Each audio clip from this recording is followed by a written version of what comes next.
হে everyone, আগের সাথে share করেছি দুর্গাপূজা শপিং করতে বেরিয়ে গেছি। একই দিনে বড়বাজার থেকে সোজা চলে গেলাম এসপ্ল্যানেড। এসপ্ল্যানেড কিন্তু পূজা শপিং এর জন্য একটা দারুণ জায়গা। এসপ্ল্যানেডের মার্কেটে ঢুকতেই চোখে পড়লো দারুণ কিছু কুর্তির কালেকশন, বেশ অ্যাফোর্ডেবল রেঞ্জের মধ্যে ছিল।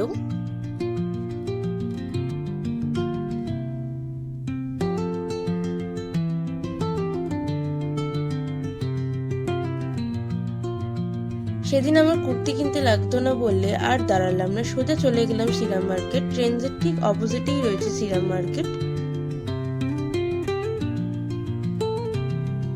শ্রীরাম মার্কেটের সামনেই বেশ কিছু cute soft toys and scarf ছিল।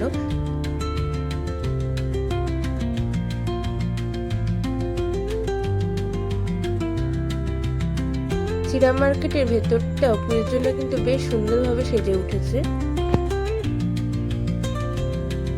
ফেরার পথে দেখলাম কলকাতা পুলিশ ঘোড়ার পিঠে বসে যাচ্ছে। এগুলো কিন্তু একমাত্র এসপ্ল্যানেডেই দেখা যায়। এসপ্ল্যানেডের মেট্রো স্টেশনের ঠিক সামনেই দেখতে পাবে এই শর্ট কুর্তিগুলোর কিছু দোকান রয়েছে, বেশ ভালো কালেকশন, তোমরা কিন্তু চেক আউট করতে পারো। এবার সময় হয়ে গেল বাড়ি ফেরার সময়। তোমরা যদি আমার দুর্গাপুজোর হল ভিডিও দেখতে চাও তাহলে আমাকে অবশ্যই কমেন্টের মাধ্যমে জানিও, আমি অবশ্যই তোমাদের শেয়ার করব। So yeah, that's it for today. See you next